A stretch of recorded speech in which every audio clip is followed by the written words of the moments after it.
اللہ کا نام لے کر جو بڑا مہربان اور نہایت رحم کرنے والا ہے۔ آج سے پارہ نمبر 13 ہے اور اس کا آخری اربع ہم اردو ترجمے کے ساتھ پڑھیں گے۔ جن لوگوں نے کفر کیا تھا انہوں نے رسولوں سے کہا ہم تمہیں اپنی سرزمین سے نکال دیں گے یا پھر تم ہماری ملت میں واپس آؤ گے۔ تب ان کے رب نے ان کی طرف وحی کی کہ ہم ان ظالموں کو ہلاک کر دیں گے اور ان کے بعد تمہیں زمین میں آباد کر دیں گے۔ یہ انعام ہے اس کا جو جواب دہی کے لیے میرے سامنے کھڑا ہونے کا خوف رکھے اور میری وعید سے ڈرے۔ انہوں نے فیصلہ چاہا تھا اور پھر ہر جابر و ظالم دشمن حق نامراد ہو گیا۔ پھر اس کے آگے جہنم ہے، وہاں اسے کچ لہو کا سا پانی پلایا جائے گا۔ وہ اس کا گھونٹ تو بھرے گا لیکن قریب نہیں کہ وہ اسے حلق سے اتار سکے۔ اس پر موت ہر طرف سے آئے گی لیکن وہ مرے گا نہیں اور آگے اس کے لیے ایک سخت عذاب ہوگا۔ جن لوگوں نے اپنے رب سے کفر کیا ہے ان کے اعمال کی مثال اس راکھ کی طرح ہے جس پر ایک طوفانی دن میں سخت ہوا چلی ہو۔ اسی طرح جو اعمال انہوں نے کمائے ہیں ان میں سے وہ کسی چیز پر قادر نہیں ہو سکیں گے۔ یہی دور کی گم کشتگی ہے۔ کیا تم نے دیکھا نہیں کہ اللہ نے آسمانوں اور زمین کو حق پر پیدا کیا ہے؟ اگر وہ چاہے تو تم لوگوں کو لے جائے اور تمہاری جگہ نئی خلقت کو لے آئے، اور یہ بات اللہ پر کچھ بھی دشوار نہیں ہے۔ اور یہ سب لوگ جب اللہ کے سامنے حاضر ہوں گے تو کمزور لوگ ان لوگوں سے جو بڑے بنے ہوئے تھے کہیں گے کہ دنیا میں ہم تمہارے تابع تھے، اب کیا تم اللہ کے عذاب سے بچانے کے لیے ہمارے کچھ بھی کام آ سکتے ہو؟ وہ کہیں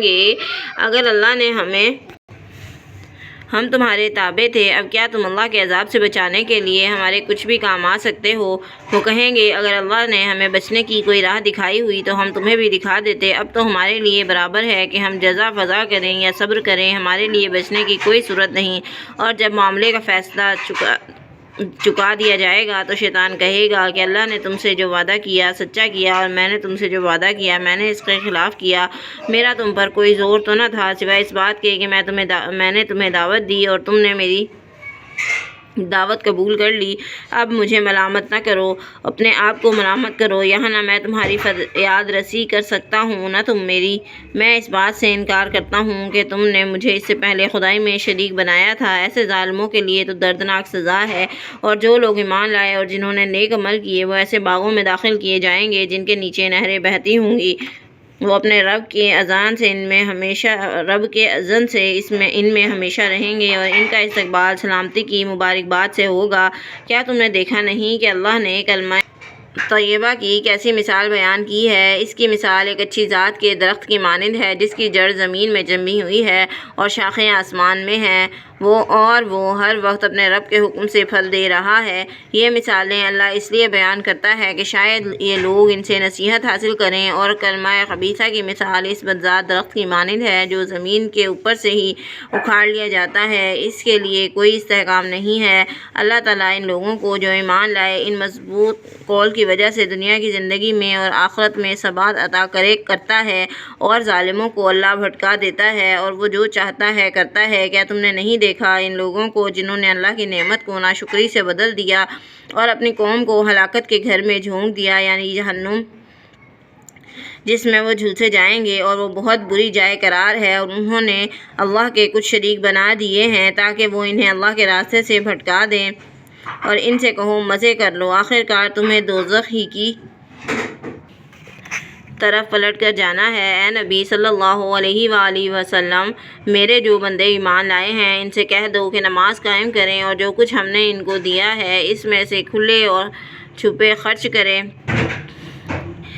قبل اس کے کہ وہ دن آ جائے جس میں نہ خرید و فروخت ہوگی نہ دوست نوازی۔ اللہ وہی تو ہے جس نے زمین اور آسمانوں کو پیدا کیا اور آسمان سے پانی نازل کیا اور اس کے ذریعے سے تمہارے رزق کے لیے پھل پیدا کیے، اور جس نے تمہارے لیے کشتی کو مسخر کیا کہ سمندر میں اس کے حکم سے چلے، اور تمہارے لیے دریاؤں کو مسخر کرے، جس نے سورج اور چاند کو تمہارے لیے مسخر کیا کہ لگاتار چلے جا رہے ہیں، اور رات اور دن کو تمہارے لیے مسخر کیا، اور جس کے وہ سب کچھ اور جس نے وہ سب کچھ تمہیں دیا جو تم نے مانگا۔ اگر تم اس اللہ کی نعمتوں کا شمار کرنا چاہو تو کر نہیں سکتے، بے شک انسان بڑا ہی ظالم اور ناشکرا ہے۔ اور جب ابراہیم نے کہا تھا اے رب اس شہر کو پرامن شہر بنا دے اور مجھے اور میری اولاد کو اس بات سے بچا کہ ہم بتوں کی پرستش کریں، اے رب ان بتوں نے بہت سے لوگوں کو گمراہ کیا ہے، پس جو میری پیروی کرے گا وہ مجھ سے ہے اور جو میری نافرمانی کرے پس بے شک تو غفور و رحیم ہے۔ اے ہمارے رب، میں نے اپنی اولاد میں سے ایک حصے کو ایک بے آب و گیا وادی میں تیرے محترم گھر کے پاس لا بسایا ہے، اے رب تاکہ یہ نماز قائم کریں، لہٰذا تو لوگوں کے دلوں کو ان کا مشتاق بنا دے اور ان کو پھلوں کا رزق عطا فرما، شاید یہ کہ تیرا شکر ادا کریں، اور ان کو پھلوں کا رزق دے شاید کہ یہ تیرا شکر ادا کریں۔ اے رب تو جانتا ہے جو کچھ ہم چھپاتے ہیں اور جو کچھ ظاہر کرتے ہیں، اور اللہ سے کچھ بھی چھپا ہوا نہیں ہے، نہ زمین میں نہ آسمان میں۔ شکر ہے اس اللہ کا جس نے مجھے بڑھاپے میں اسماعیل اور اسحاق جیسے بیٹے دیے، بے شک میرا رب ضرور دعا سننے والا ہے۔ اے رب مجھے نماز قائم کرنے والا بنا اور میری اولاد سے بھی، اے رب میری دعا قبول کر، اے رب مجھے میرے والدین کو اور سب اہل ایمان کو اس دن معاف کر دے جبکہ حساب قائم ہوگا۔ اب یہ ظالم جو کچھ کر رہے ہیں اللہ کو تم اس سے غافل نہ سمجھو، اللہ تو انہیں ٹال رہا ہے اس دن کے لیے جب نگاہیں پھٹی رہ جائیں گی، لوگ سر اٹھائے تیزی سے بھاگ رہے ہوں گے، ان کی نگاہ واپس نہیں آئے گی، دل ان کے اڑ رہے ہوں گے۔ اے محمد صلی اللہ علیہ وآلہ وسلم تم انہیں اس دن سے ڈراؤ جبکہ عذاب ان پر آ جائے گا، اور پھر وہ لوگ جنہوں نے ظلم کیا ہے کہیں گے اے رب ہمیں قریب کی مدت تک مہلت دے، ہم تیری دعوت قبول کریں گے اور رسولوں کی پیروی کریں گے۔ انہیں جواب ملے گا کیا تم وہی تو نہ تھے جنہوں نے اس سے پہلے قسمیں کھائی تھیں کہ تم پر تو زوال ہی نہیں ہے، حالانکہ تم ان لوگوں کی بستیوں میں رہ چکے تھے جنہوں نے اپنے آپ پر ظلم کیا اور تمہارے سامنے واضح ہو چکا تھا، اور ہم نے ان کے ساتھ کیسا سلوک کیا، اور ہم تمہارے سامنے ان کی مثالیں بھی بیان کر چکے ہیں۔ انہوں نے اپنی سب چالیں چلیں مگر ان کی ہر چال کا توڑ اللہ کے پاس تھا۔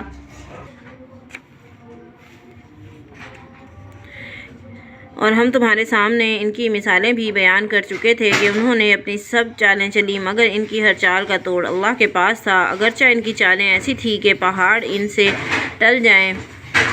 بس اے نبی صلی اللہ علیہ وآلہ وسلم تم ہرگز یہ نہ سمجھو کہ اللہ اپنے رسولوں سے کیے ہوئے وعدے کے خلاف کرے گا، اللہ سب پر غالب ہے اور انتقام لینے والا ہے۔ انہیں اس دن سے ڈراؤ جس دن زمین اور آسمان بدل کر کچھ اور کر دیے جائیں گے اور یہ سب لوگ اللہ واحد اور زبردست کے سامنے حاضر ہو جائیں گے، اور تم مجرموں کو دیکھو گے کہ زنجیروں میں جکڑے ہوں گے، ان کے لباس تارکول کے ہوں گے اور ان کے چہروں پر آگ چھائی ہوگی تاکہ اللہ ہر شخص کو ان اعمال کا بدلہ دے جو اس نے کمائے تھے، بے شک اللہ جلد حساب لینے والا ہے۔ یہ ایک پیغام ہے سب انسانوں کے لیے تاکہ ان کو اس کے ذریعے سے خبردار کیا جائے، وہ جان لیں کہ بے شک وہ ایک ہی معبود ہے تاکہ اہل عقل نصیحت حاصل کریں۔ سورۃ الحجر مکی صورت ہے اور اس میں 99 آیات اور 6 رکوع ہیں۔ شروع اللہ کا نام لے کر جو بڑا مہربان اور نہایت رحم کرنے والا ہے۔ الف لام را، یہ آیات ہیں کتاب الہی کی اور صاف صاف بیان کرنے والے قرآن کی۔ صدق اللہ العظیم۔